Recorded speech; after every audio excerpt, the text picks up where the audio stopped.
Inovação e reinvenção sempre foram mantras dos empreendedores do mundo corporativo. E com a Covid, o mundo está mudando e acelerando cada vez mais rápido.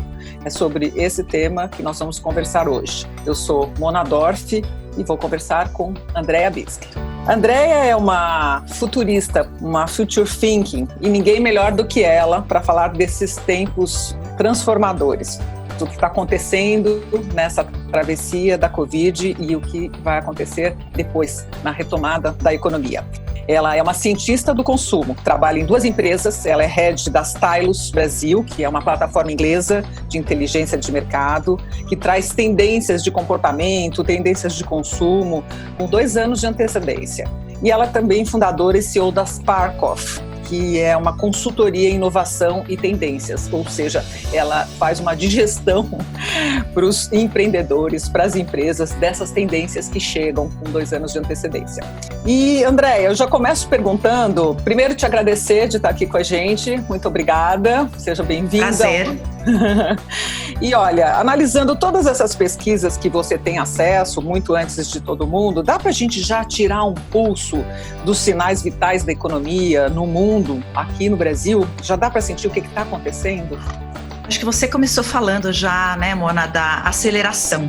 Então, eu tenho lido bastante, tenho acompanhado bastante lives e muito do que tem se falado é que é uma aceleração de movimentos, de tendências de consumo que já aconteceriam, que já estavam previstas, mas ela acelerou, porque hoje a gente está todo mundo na nossa casa, o mundo parou. Então, nesse sentido, a gente teve, por exemplo, quando a gente pensa na maior aceleração, que é hoje a aceleração digital, o e-commerce no Brasil, ele cresceu, dados do site e-commerce, 81% em abril, quando comparado com o mesmo período no ano passado, e faturou 9,4 bilhões de reais. Então, essa é a grande tendência que a gente vê. Se eu fosse te resumir hoje, eu acho que teve um entendimento muito grande com o Covid, que é o fato de que a gente já estava ligado economicamente, né, interconectado economicamente. Eu acho que a gente entendeu também que a gente está interconectado emocionalmente. O mundo inteiro é um só. Eu acho que é isso que o Covid trouxe para a gente hoje. Nossa, mas essa mudança para o e-commerce é um número absolutamente expressivo, né? 85% no Brasil, comparado ao ano passado, quer dizer, uma aceleração digital absurda, né? Sem falar nisso aqui que a gente está fazendo, né? Entrando de casa, remotamente, com Zoom, com StreamYard, com várias plataformas que foram descobertas agora, né? Por conta da necessidade. É que nem numa guerra, que os maiores avanços na medicina foram feitos em guerras, que as pessoas tiveram que ali descobrir como fazer os tratamentos, e a gente está descobrindo as ferramentas, né, de acesso e tudo mais. As pessoas ficam muito preocupadas vendo todas as lojas, o varejo, né, fechado, Andrea, e eu acho que é interessante, porque quando você fala em aceleração digital, a gente logo, e-commerce, a gente pensa nas lojas, é interessante ver o que está acontecendo. Todas elas conseguiram mudar porque eram as grandes, né, que vendiam por plataformas, por sites, né, Amazon, Americanas, Magalu, enfim, não vou ficar citando marcas aqui, mas e as outras? E as menores? Quer dizer, todo mundo que não tiver no digital vai morrer? Como é que é esse passo? Olha, é um bom ponto, porque a digitalização, ela é um movimento, ela já era um movimento crucial, né? E ela vai continuar sendo crucial no futuro também. Então, se a gente considerar que o digital hoje é a nova realidade do consumidor nesse mundo pós-Covid, todas as marcas, todos os setores, eles devem fazer o que eles puderem para se inserir nesse universo. Então, quando a gente pensa nas grandes, né, que já estavam nesse processo de transformação digital, a gente vai ter aí muitos exemplos para dar, mas, por exemplo, uma Magazine Luiza, que já estava inserida, muitas empresas como ela, como a Amazon, estão abrindo seus espaços, ajudando as pequenas e médias empresas. Então, assim, se você, que é uma pequena empresa, não pode investir num e-commerce pessoal, você pode pensar em se inserir nessas outras plataformas de venda online que já existem, né? Então, talvez você não possa abrir um site, mas você pode ter, por exemplo, uma presença ativa no Instagram, no WhatsApp. Então tem muita coisa acontecendo, uma coisa muito legal nesse movimento é muita mentoria de empresas, de pessoas, de consultorias que estão ajudando esses pequenos e médios negócios a encontrarem uma forma de se colocar em contato com o consumidor. Então, assim, você não precisa fazer um investimento muito alto para estar conectado imediatamente com o teu consumidor. Você tem muitas formas fáceis hoje de realmente criar canais de comunicação e talvez o que esteja sendo mais usado hoje, Mona, eu acho que é algo que veio para ficar, é o WhatsApp como ferramenta de vendas. A gente tem vários exemplos aí para dar.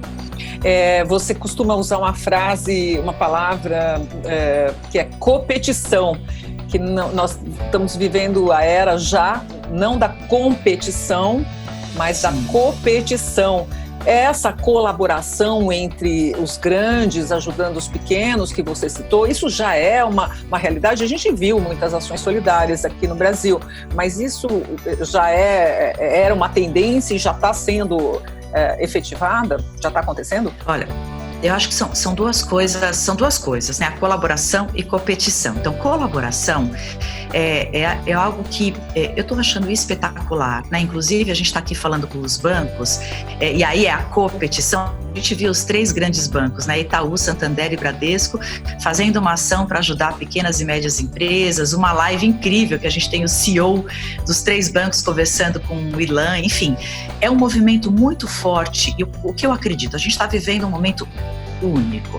Então, é realmente a maior crise humanitária que a gente já vivenciou, mas é também uma oportunidade de evolução para as empresas e para as pessoas. Então, isso que a gente está assistindo, das empresas colaborarem num outro nível, em várias dimensões, é uma união espetacular que talvez não aconteceriam se não houvessem vidas em risco, né? Então, o que a gente tem visto? Os líderes, eles estão dando lições de agilidade, estão mostrando que estão verdadeiramente dispostos a colocar o bem-estar acima das pessoas. Então, a gente tem visto nessa colaboração muitas empresas na linha de frente. Então, bancos a gente já citou, espetacular. Aí você tem Ambev, por exemplo, uma das empresas que está investindo desde transformar linhas de produção para venda de álcool gel. Aí você vê investindo junto com Einstein, com Gerdau, num hospital de campanha. Muitas empresas parando suas fábricas. Louis Vuitton tem exemplos no Brasil, tem exemplos fora. Então, isso como colaboração é espetacular. As empresas, elas estão realmente preocupadas em deixar um legado para o futuro. A competição, que é a segunda parte, eu acho isso espetacular. A competição é quando, por exemplo, os 3 bancos se unem para juntos pensar em como melhorar, em como propor algo que seja bom para todos. Eu citei os bancos, a gente tem as telefônicas, por exemplo, a gente tem as 4 grandes marcas que se uniram, Claro, TIM, Vivo, que se uniram para propor um plano de acesso mais barato para a população. Então, quando você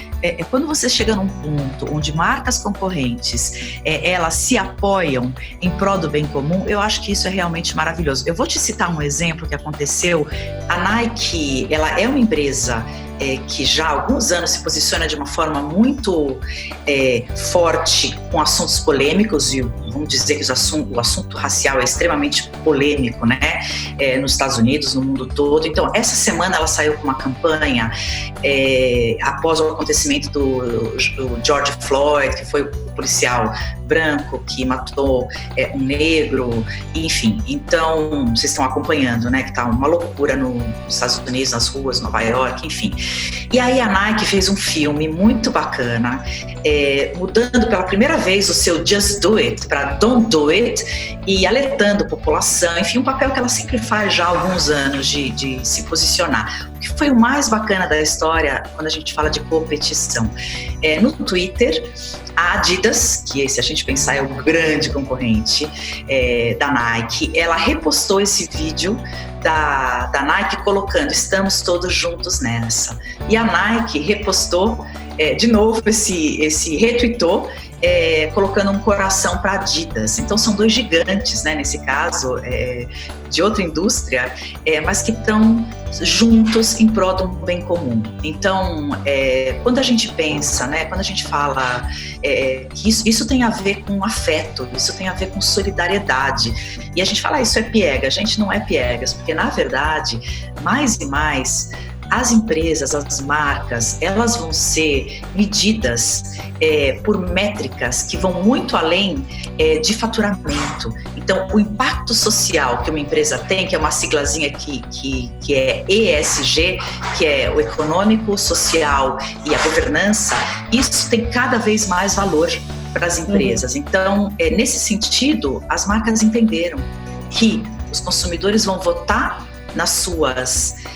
vão comprar os seus produtos, vão votar nas suas marcas através das suas carteiras.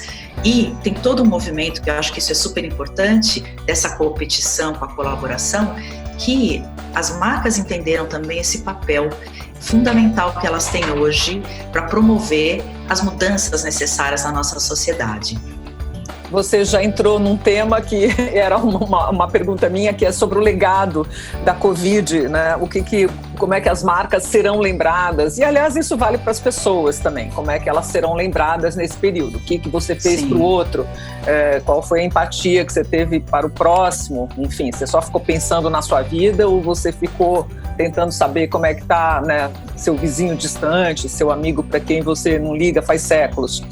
Mas eu quero voltar ao varejo, varejo, as lojas, restaurantes e tendências. Andréia, você citou já o WhatsApp, você podia explicar o que seria essa tendência em relação a lojas, né?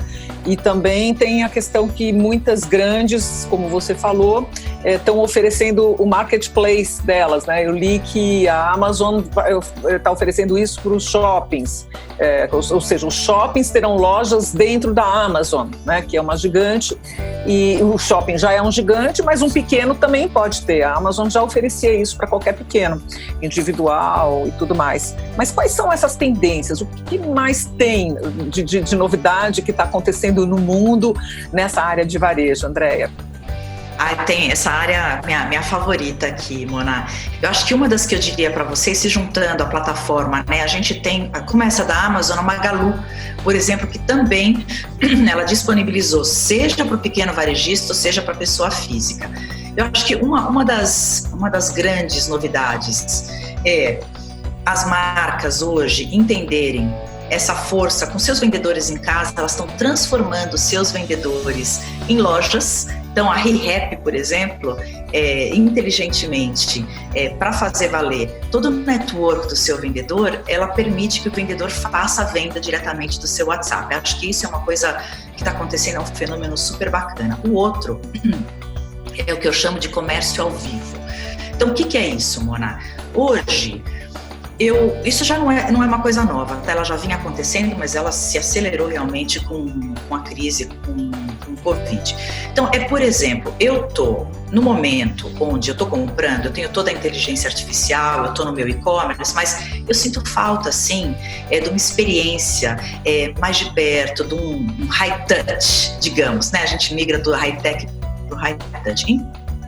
O comércio ao vivo vou dar um exemplo prático para a gente entender. A Dengo, ela colocou em algumas lojas um único vendedor, e aí quando a Andréa liga para fazer uma compra, aquele vendedor via WhatsApp ou Zoom, qualquer ferramenta online, esse vendedor se conecta comigo, eu o vejo, como se a gente estivesse batendo o nosso papo aqui, ele mostra as prateleiras da loja, ele interage comigo ao vivo. Então, a gente tem visto, isso já é uma coisa que tem acontecido com beleza. Então, Chanel, Credo, L'Oréal, eles já utilizam dessa ferramenta onde, por exemplo, eu estou comprando varejo ao vivo, e eu conecto, por exemplo, com uma personal que vai me ajudar a fazer uma maquiagem nova, por exemplo. Então, acho que esse é um dos grandes movimentos que a gente está vendo fortíssimo no varejo. Nesse momento onde as lojas físicas estão fechadas, você não tem nada melhor, né, do que você ter essa aproximação humana, e você tem um boom nas vendas. Acho que a Dengo é o melhor exemplo que a gente tem, que fez recentemente isso aqui no Brasil.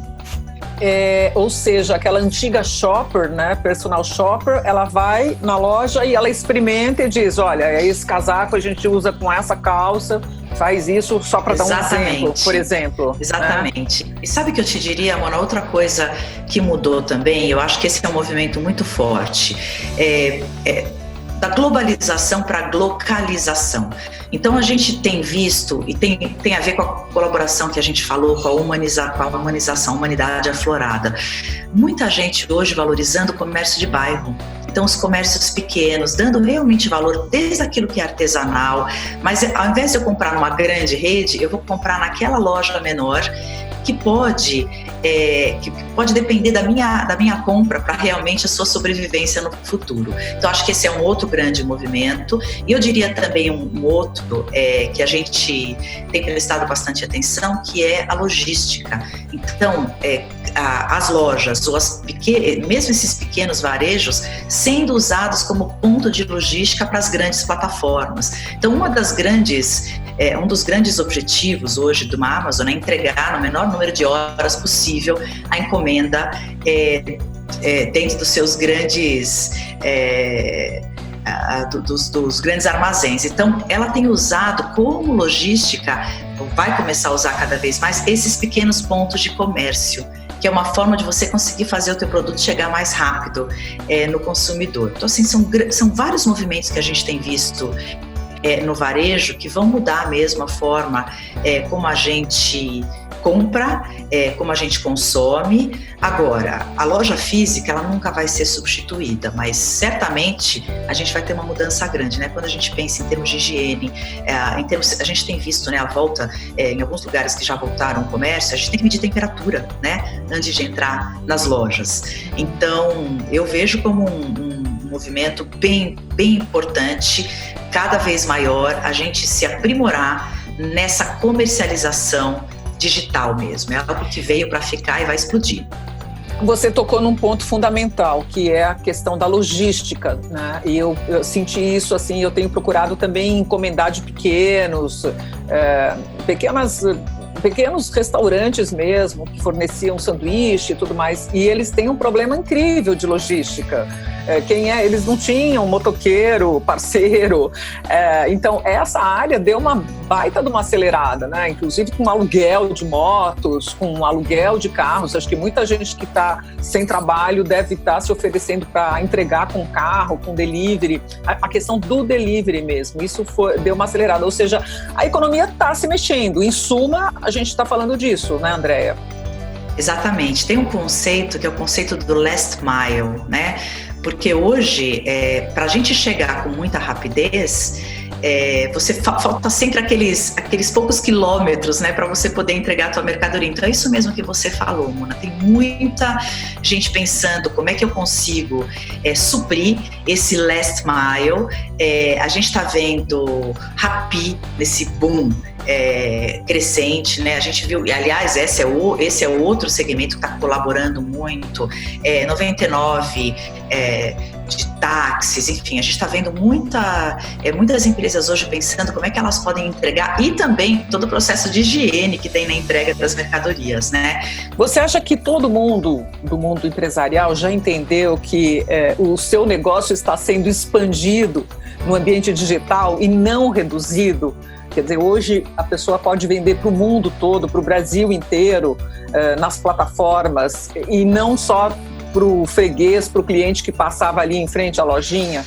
Você acha que isso já está na cabeça das pessoas? Vocês detectam isso? Eu acho que sim, porque tá... Vendedores, né? Quem está quebrando a cabeça para ver como é que vai sobreviver com o seu negócio. Eu acho que sim, não só com relação à própria empresa, mas se a gente pensar com relação aos funcionários, aos trabalhadores também, né? Hoje a gente não precisa mais estar sentado em São Paulo num espaço físico para trabalhar para a empresa, né? Hoje eu acho que a empresa está se dando conta que ela pode contratar alguém que tenha muito mais habilidade na Índia, por exemplo, para desenvolver, para ser um programador. Então eu acho que realmente, e quando a gente fala home office, né? Na verdade é trabalho remoto, então tudo ficou remoto, tudo ficou acessível hoje. Então eu acho que sim, assim. Eu acho que essa é a grande visão. Talvez um dos mercados, eu vou voltar a falar de logística. Quando a gente pensa em franquia, por exemplo, né? A franquia sempre foi um tabu a gente falar do e-commerce, né? Porque é a marca que detém o e-commerce, então quando entra a franquia, naturalmente ela fala, gente, eu vou perder mercado. Hoje, a franquia, ela é extremamente relevante para a empresa exatamente por esse last mile que a gente está conversando. Então, esse ponto de venda, hoje, ele vai ser muito mais do que o lugar com prateleiras para a gente entrar e pegar um produto. Ele é um lugar onde eu tenho experiência, ele é um lugar onde eu vou ter educação do meu consumidor, talvez eu vou ter classes para ensinar como é que eu instalo o meu produto, como é que eu uso o meu produto. Então, eu acredito mesmo que até nesse universo de franquias, isso ganhou uma relevância muito grande, seja no físico, isso no sentido de ser expandido mesmo para o online. Então, eu acho que é assim que as empresas mais inteligentes, mesmo as pequenas, as médias, estão sentindo, porque é óbvio que o online, ele não recuperou as vendas que essas empresas que estão com as suas lojas fechadas estão perdendo, né? Mas ele, quando voltar o comércio, quando as coisas voltarem, quando as pessoas voltarem a circular, a economia se abrir novamente, o e-commerce não vai diminuir, porque a gente aprendeu novos hábitos. Pensa, Mona, nas pessoas plus 60, né? Que tem mais de 60 anos, que tiveram que aprender a comprar online. Então, supermercados, farmácias, né? E estão comprando, e aí continuam comprando. Então, talvez a experiência que elas vão ter indo numa loja vai ser uma experiência mesmo, como a gente está falando, quer dizer, vai ser muito mais do que só lá pegar o meu produto, porque isso eu faço online. Então, eu acho que vai ter realmente uma reformulação completa no sentido do que é hoje o varejo físico. Se a gente pensar nos bancos, isso já está acontecendo com os bancos, né? Hoje a gente faz todo o nosso processo online, e quando você vai num banco, hoje o banco está aí para ter uma experiência, para fazer encontros. Muitos bancos hoje já entenderam que as suas agências podem servir de coworkings, por exemplo, de espaços para troca. Então, é um fenômeno muito parecido, na verdade, que os bancos, eles estão à frente, né? Então, eu acho que é o mesmo conceito, tá? Quando a gente pensa no varejo físico. Quer dizer, uma agência de um banco tem que ter muitas outras experiências, vivências. Possibilidades, exatamente. Eu acho que o banco está aí um grande mercado para a gente olhar quando a gente pensa na expansão. Vocês têm aí um grande desafio agora, né, com o Open Bank, que vai mudar completamente. Acho que o Banco Central anunciou que está dada a largada, né? Acho que em novembro vai mudar. Então, eu acho que é muito legal todas as empresas olharem para essa indústria do sistema bancário mesmo, porque tem muito aprendizado aí. Andréia, você falou muita coisa, certamente você voltará aqui mais vezes, porque a gente gosta de saber de tendências e a gente vai vendo cada dia um dia o que está acontecendo. Quero te agradecer muito a participação aqui, os toques que você deu em relação a franquias também. Acho que até um bom entrevistado é eu chamar lá o presidente da ABF, e para a gente ver como é que estão se comportando realmente essas marcas. Elas têm que dar muito mais o logística, ter a chancela da marca e tal, né? Agora as franquias também vão ter que se reinventar como todo mundo. E eu quero então te agradecer a participação, convidar vocês, a Andréia falando dos canais digitais. A gente tem um monte de canais digitais, o canal no YouTube, o canal no LinkedIn, o nosso canal aqui no podcast e no Instagram, e nós traremos muitas coisas aqui mais para frente com tendências de consumo e de comportamento. E eu encerro com uma frase que eu gosto muito da Andréia, que tem a ver com esse momento, que é: as certezas envelhecem. Então, joga fora a sua certeza.